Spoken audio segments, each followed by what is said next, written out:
April 30, 1945, northern Germany. A forest clearing 3 kilometers west of the Elbe River, near the village of Grabow. Soviet infantry from the 58th Guards Rifle Division occupy positions along the western tree line. They arrived at dawn. Across the clearing, 200 meters distant, American soldiers from the 82nd Airborne Division hold the eastern edge. Both sides are dug in. Both sides have heavy weapons trained on each other. The air is still. Morning fog has lifted. Visibility is complete. Rifle barrels rest on logs and sandbags. Machine guns are positioned to sweep the open ground between the tree lines. Mortar crews have range cards marked. Radio operators sit beside their commanders, handsets ready. No one has fired. No one has moved forward. The two forces have faced each other for 90 minutes without engagement. The tension is absolute. Every soldier knows what is supposed to happen. Two armies meeting in contested territory. No coordination, no communication established, only proximity. At 09:20 hours, a Soviet colonel stands behind his forward position with binoculars raised. Across the clearing, an American captain is doing the same. They can see each other through their lenses. Neither lowers his binoculars, neither gives an order. The soldiers on both sides wait. Fingers rest near triggers. The silence feels like a held breath. Something should happen. Something must happen. Nothing does. The Soviet Guards Division had been advancing west for 3 days, pushing through collapsing German resistance. Their orders were to reach the Elbe River and secure crossings. The American Airborne Division had been moving east under similar orders.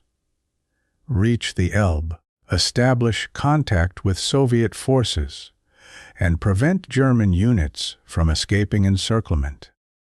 Neither side expected to encounter the other this far from the river. Intelligence reports had placed Soviet forces 15 kilometers to the south. American positions were believed to be north of this sector.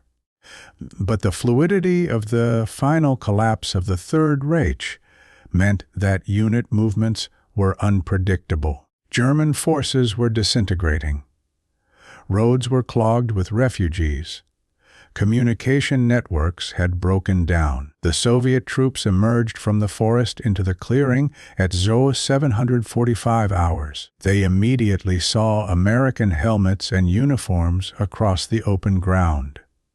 The Soviets halted and took positions. The Americans, already occupying the eastern tree line as part of a routine patrol base, went to full alert when they saw Soviet infantry deploying opposite them. For 15 minutes, both sides observed each other without moving.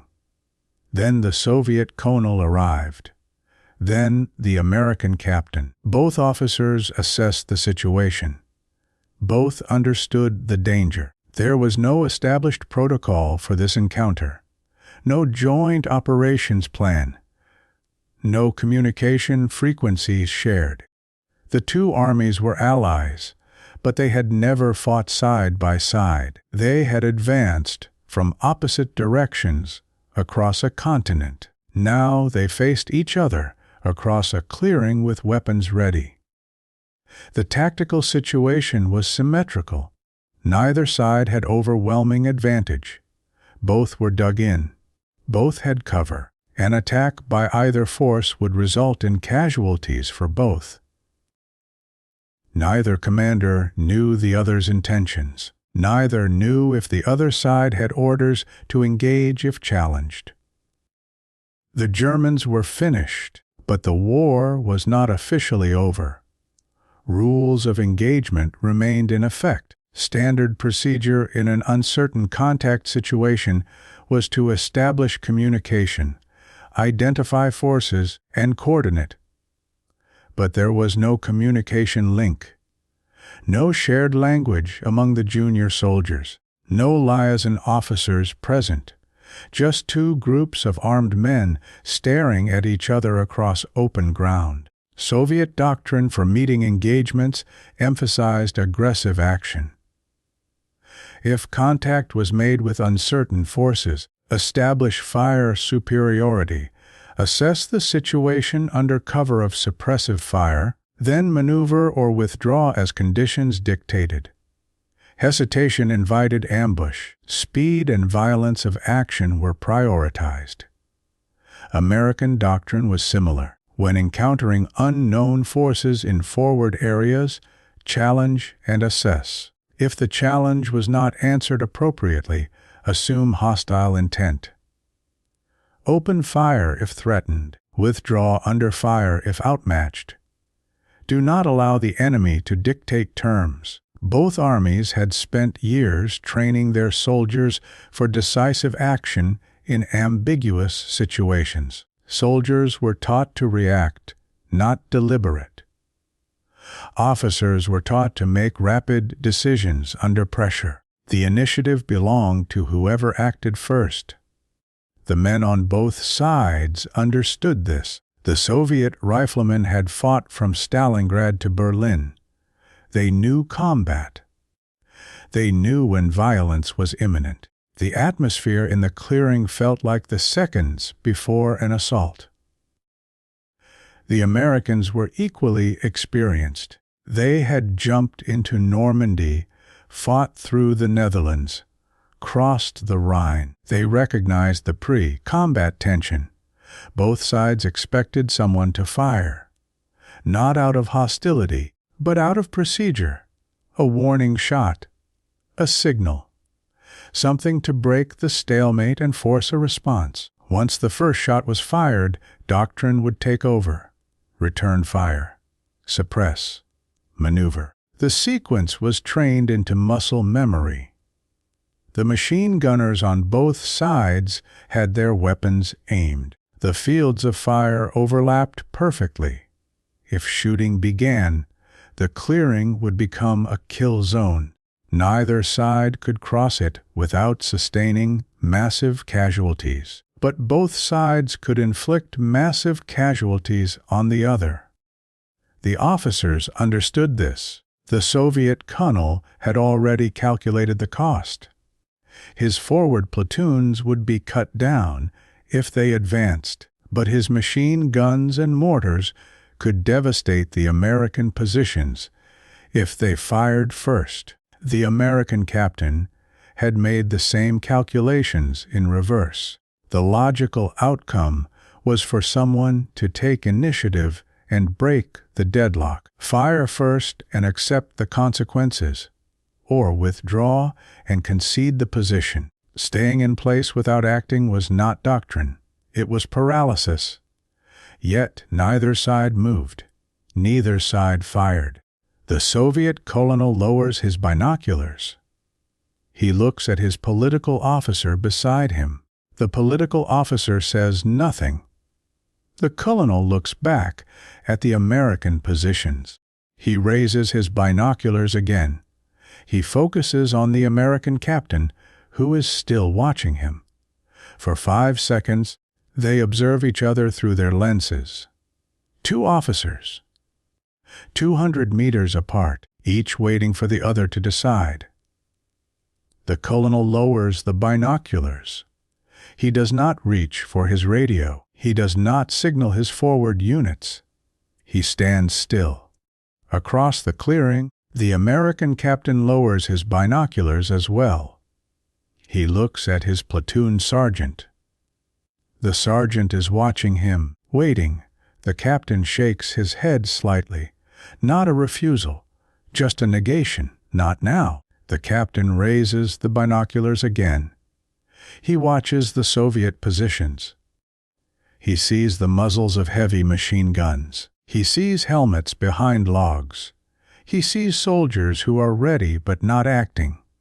He lowers the binoculars. He does not give an order. He does not call for fire.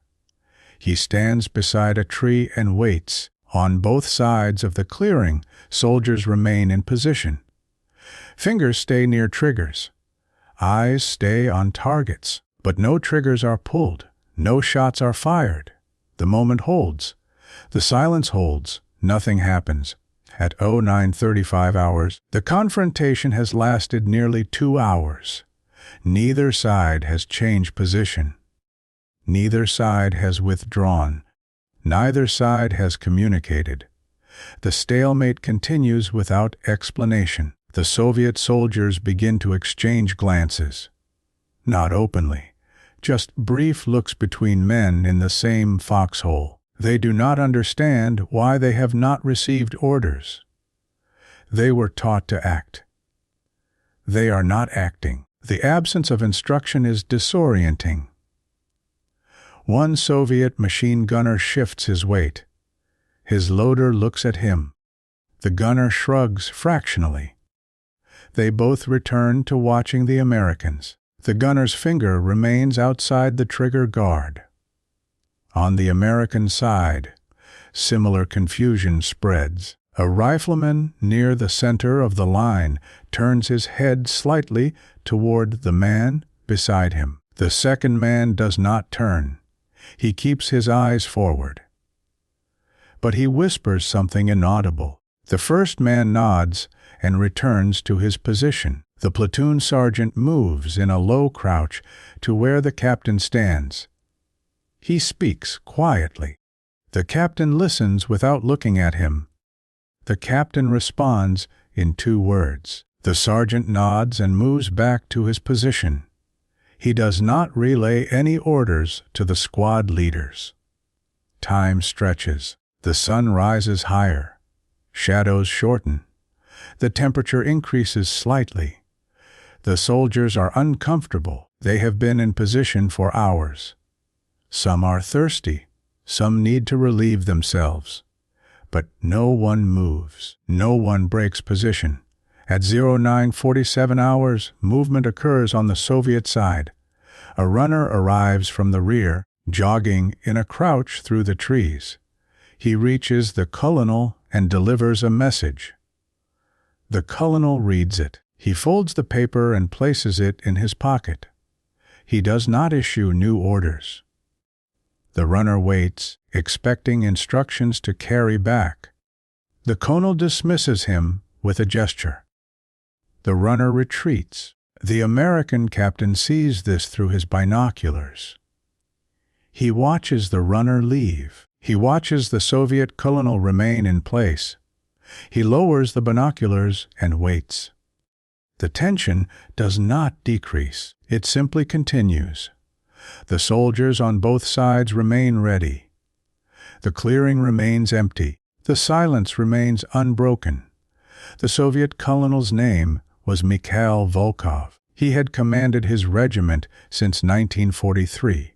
He had fought at Kursk, in Belarus, in Poland, and across Germany. He understood war. He understood when to attack and when to hold. What he saw across the clearing was not an enemy. It was an ally. The uniforms were American. The flags on the radio antennas were American. The vehicles visible in the trees behind the American line were American. This was not Wehrmacht. This was not SS. This was the Western Allied force that had fought Germany from the opposite direction. Volkov's orders were to advance west and link up with American forces. But the link-up was supposed to happen at the Elbe River, at designated crossing points, with liaison officers present and communication protocols established. It was not supposed to happen like this. 2 armed forces stumbling into each other in a random forest clearing with no coordination and no common language. He had no orders to engage Americans. He had no orders to avoid engaging them either. The situation was not covered by his operational instructions. He was expected to use judgment. His judgment told him that opening fire on Americans would be a catastrophic error. Even if the engagement was brief and both sides withdrew afterward, the political consequences would be severe. The alliance between the Soviet Union and the Western powers was fragile. It was held together by necessity, not trust. A firefight between Soviet and American troops, even an accidental one, could fracture that alliance at the moment of victory. But Volkov also could not simply withdraw. His orders were to secure this sector. If he pulled back without establishing control, he would be questioned. His political officer was watching. His superiors would demand explanation. So he did nothing. He held position and waited for someone else to resolve the situation. He did not give the order to fire because he understood that firing would create a problem larger than any tactical consideration. He did not give the order to withdraw because withdrawing felt like failure. Across the clearing, Captain James Harlow was making parallel calculations. He saw Soviet forces. He knew they were allies. He also knew that encountering them like this, without coordination, was dangerous. His orders were to advance to the Elbe and link up with Soviet forces. But link-up required protocol. This was not protocol. This was an armed standoff. Harlow had no communication with higher headquarters. His radio could not reach battalion from this position. He could not request instructions. He had to decide on his own. He decided not to decide. He held position and waited. He did not fire because the Soviets had not fired. He did not withdraw because withdrawing might be interpreted as weakness or provocation. He simply stayed in place and maintained readiness. Neither officer made the decision to act. Both made the decision to wait. And in that waiting, the battle that should have happened did not. At 10:15 hours, a jeep arrived at the American position from the east. A major stepped out. He conferred with Captain Harlow for 3 minutes. Harlow pointed across the clearing. The major raised binoculars and observed the Soviet positions. He lowered the binoculars and spoke into a radio handset. 10 minutes later, a Soviet staff car arrived at Volkov's position from the west. A senior officer emerged. He spoke with Volkov briefly. Volkov gestured toward the American line. The senior officer nodded and made a radio call. At 10:42 hours, both the American major and the Soviet senior officer walked forward into the clearing. They walked slowly, hands visible, weapons holstered. They met in the center of the open ground. They spoke for 5 minutes. Neither smiled. Neither saluted. They simply talked, then shook hands briefly. Both officers returned to their respective lines. Orders were issued on both sides. The Soviet forces began withdrawing westward, moving back into the forest. The American forces remained in position, watching the Soviets leave.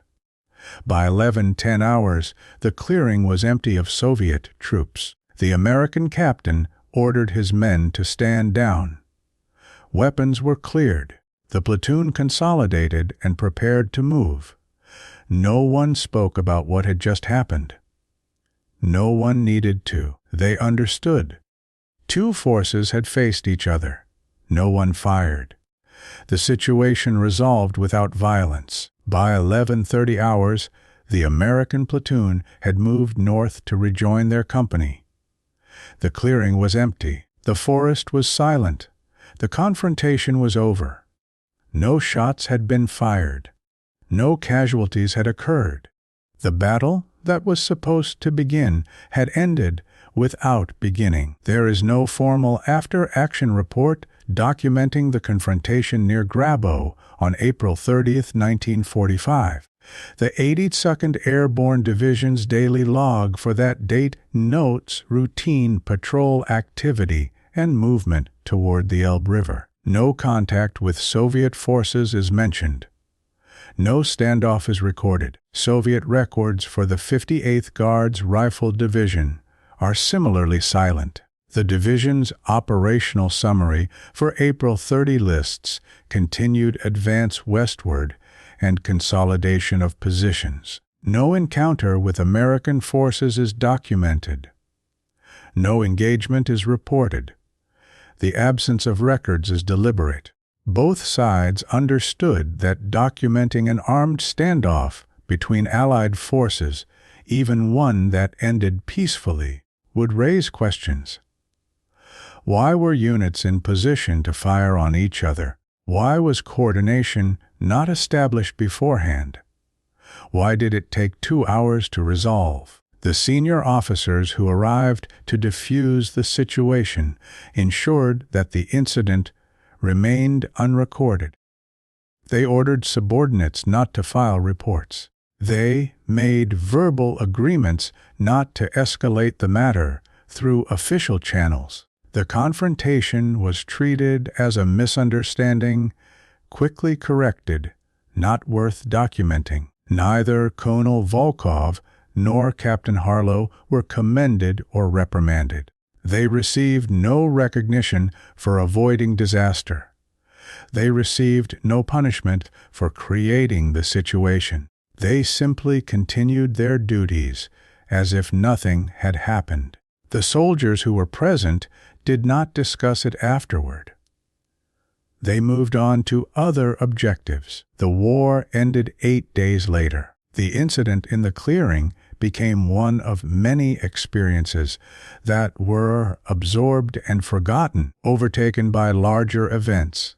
The gap in the record is total. No medals, no reports, no investigation, just silence. Colonel Mikhail Volkov remained in the Soviet Army after the war. He served in occupation forces in Germany until 1947. He was promoted to general in 1953. He retired in 1960 and lived in Moscow. He wrote no memoirs. He gave no interviews about the war. He died in 1972. His service records contain no mention of April 30, 1945, near Grabow. Captain James Harlow returned to the United States in late 1945. He left the Army in 1946 and attended law school. He practiced law in Virginia for 30 years. He attended 82nd Airborne reunions occasionally, but rarely spoke about the war. In 1978, a researcher asked him about his experiences in Germany in the final days. Harlow mentioned the advance to the Elbe, the link-up with Soviet forces, and the end of hostilities. He did not mention the clearing. None of the soldiers who were present that morning left accounts of the confrontation. A few mentioned in letters home that they had seen Soviet troops. None described a standoff. None mentioned the hours of tension or the possibility of combat. The incident existed only in their memories, and they did not share those memories. The clearing near Grabow still exists. The forest has grown denser. The village is quiet. There is no marker, no historical sign, no indication that on April 30, 1945, two armies faced each other and chose not to fight. The battle that did not happen left no trace except in the minds of those who were there. And they are gone now. April 30, 1945, a clearing in northern Germany. Soviet and American forces facing each other across open ground. Weapons ready. Orders expected. Violence anticipated. The decision to fire was never made, not because it was forbidden, but because two officers looked at the situation and chose to wait rather than act. They did not confer. They did not communicate. They simply arrived at the same conclusion independently. Firing would solve nothing and create everything. The soldiers on both sides waited for orders that did not come. They remained in position for hours, prepared for combat that did not occur. When the standoff ended, it ended quietly, through negotiation by senior officers who arrived after the critical moment had passed. The battle ended without fire because one decision, the decision to engage, was never made.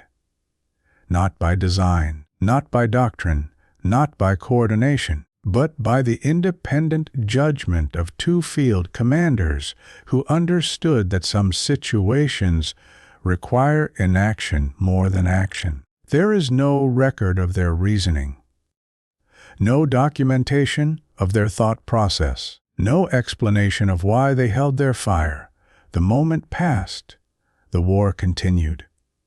8 days later, it was over. What remains is the absence of gunfire, the absence of casualties, the absence of a firefight between allies that would have been recorded as one of the war's strangest and most tragic mistakes. Instead, there is silence, the silence of guns that were ready but not fired, the silence of orders that were expected but not given, the silence of a battle that should have begun but did not. That silence is the entire story, and it was never written down.